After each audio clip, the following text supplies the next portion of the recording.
دیکھیے دجال اکبر کے بارے میں جو احادیث ہیں،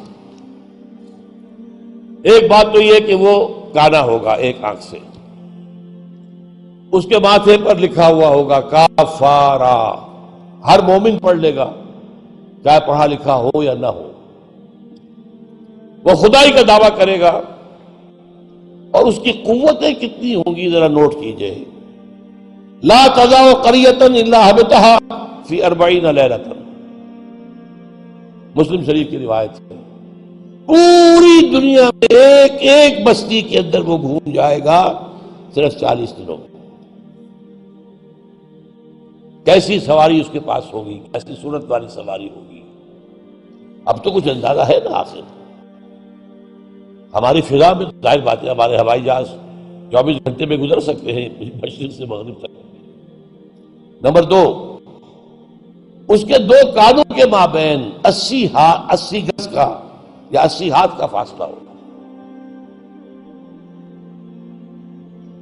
اس کے گدھے کی ما بین حافر حمارہ الی حافر آخر مسیرۃ یومین و لیلۃ، اس کے گدھے کی ایک قدم اور دوسرے قدم کے درمیان ایک دن رات کے سفر کی مسافت ہوگی۔ اب ظاہر بات ہے اس کا گدھا کون ہے آج؟ ہوائی جہاز۔ ینادی بصوت لہ یسمع ما بین الخافقین، کنز العمال میں بھی ہے، مسند احمد بھی حدیث ہے، وہ آواز دے گا ایک ایسی آواز سے جس سے مشرق اور مغرب کے درمیان سب لوگ سنیں گے۔ ہو گیا کہ نہیں؟ بش کی تقریر سب سنیں گے کہ نہیں؟ سخرت لہ انہار الارض واعصارها یامر السماء فتمطر والارض فتنبت، اس کے لیے تمام دریا اور پوری زمین کو سخر کر دی جائے گی، وہ جب حکم دے گا آسمان کو بارش برسائے گا، مادر ذات اندھے اکمہا اس کو ٹھیک کرے گا، کوڑی کو ٹھیک کرے گا۔ یہ حضرت عیسیٰ والے معجزے ہیں، یحیی الموتیٰ، مردوں کو زندہ کرے۔ آج جو ہے کلوننگ اس جگہ تک پہنچ چکی ہے کہ آپ کے والد کی قبر سے لاش میں سے کوئی تھوڑا سا ٹکڑا نکال کر والد بنائے جا سکتے ہیں۔ یہ دوسری بات ہے کہ ابھی بحث چل رہی ہے، ہیومن کلوننگ کی کھلی اجازت نہیں دی جا رہی، لیکن آ گیا ایک آدمی کو چیر کر 2 ٹکڑوں میں بانٹے گا اور پھر زندہ کر دے گا۔ وَيَبْعَثُ مَعَهُ یا یبعث معه الشیاطین علی صورت من قد مات من الآباء والامہات والاخوان فیاتی احدہم الی ابیہ واخیہ فیقول الست فلانا الست تعرفنی، اس کے ساتھ شیاطین جن کا لشکر ہوں گے، اور ان کی صورتیں وہ بنا دے گا لوگوں کے مرے ہوئے ماں باپ اور بھائیوں کی سی، اور وہ آ کر کہیں گے دیکھو میں تمہارا باپ نہیں ہوں، پہچانتے نہیں مجھے، میں تمہارا بھائی نہیں ہوں، پہچانتے نہیں ہو مجھے، ارے میں تمہاری ماں نہیں ہوں، پہچانتے نہیں ہو، یہ خدا ہے، اس کو کرو سجدہ۔ عام کفر و الحاد۔ اور ایک بات جو سب سے اہم ہے جو آج شروع ہو چکی ہے اور میں تفصیل بیان کر چکا ہوں، کائرو کانفرنس اور بیجنگ کانفرنس اور بیجنگ +5 کانفرنس، اور وہ بھی یونائٹڈ نیشنز کے تحت، آخر من یخرج الیہ النساء، آخر میں جو اس کی پیروی کے لیے نکلے گی گھروں سے وہ عورتیں ہوں گی، حتی ان الرجل لیرجع الی امہ وابنتہ واختہ وعمتہ فیوثقها، یہاں تک کہ ایک بندہ مومن جائے گا دوڑ کر اپنے گھروں میں، اپنی ماں کو، بہن کو، بیٹی کو، بیوی کو باندھ کر جکڑ کر رکھنے کی کوشش کرے گا، اور وہ رسیاں توڑا کر اس دجال کے پیچھے بھاگے گا۔ وہ نقشہ ہے آج۔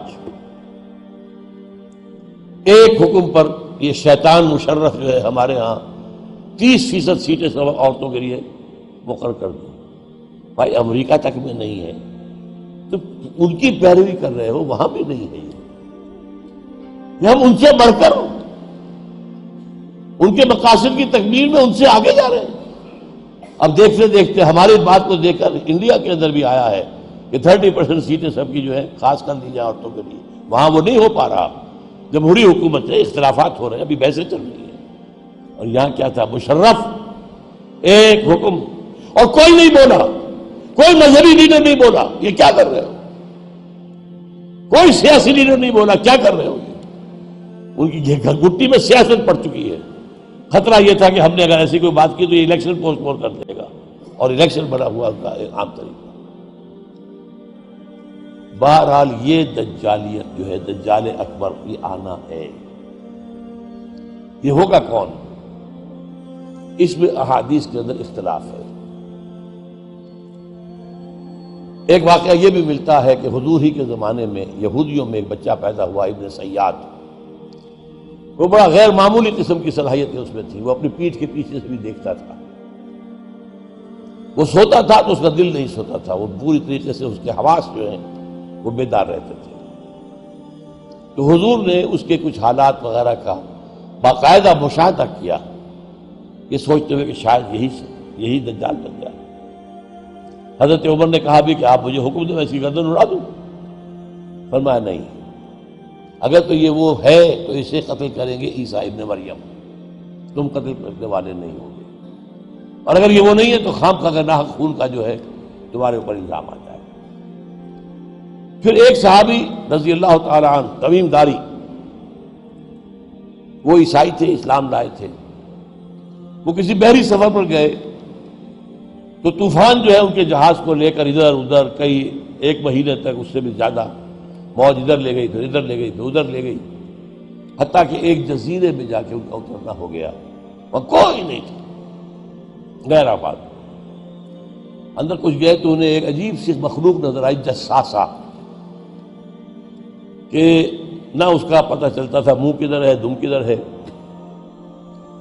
اس نے کہا تم کیا کرنے آئے ہو؟ دیکھو فلاں صومعہ ہے، ذرا ادھر جاؤ، گھنا جنگل ہے، وہاں جو ہے ایک صومعہ ہے، چرچ ہے، اس میں ایک آدمی تمہارا انتظار کر رہا، جاؤ۔ وہاں گئے تو دیکھا کہ ایک بہت قوی ہے، بہت لمبا چوڑا، رسیوں میں اور چینز کے اندر جکڑا ہوا انسان، انسانی شکل، اور اس سے پھر مکالمہ ہوا، کچھ سوالات کیے، کیا بحیرہ گلیلی میں پانی ہے؟ کہاں جی ہے؟ اچھا، ایک وقت آئے گا کہ پانی نہیں رہے گا، حضرت عیسیٰ علیہ السلام کی آمد کے بعد جب یاجوج ماجوج آئیں گے تو یہ سارا پانی پی جائے گا، کوئی قطرہ نہیں بچے گا۔ اس طرح کئی سوالات کیے، اور پھر اس نے غالباً یہ کہا کہ میں دجال ہوں، مجھے ابھی اللہ نے گرفتار کیا ہوا ہے، پھر اب وقت آئے گا مجھے چھوڑے گا۔ ایک روایت یہ ہے، جب حضرت آئے تمیم داری تو حضور نے پھر اعلان عام کرایا، مسلمانوں کو جمع کرایا، اور انہیں یہ سارا تمیم داری کا واقعہ سنوایا۔ دیکھیے بھی ہے، تو اب یہ کہ اس کے بارے میں یقین کے ساتھ فیصلہ کرنا کہ وہ کون ہوگا، میرا گمان یہ ہے کہ وہ وہی ہے جو ابھی اس صومعہ میں قید ہے، لیکن وہ کوئی جن ہے، انسان نہیں۔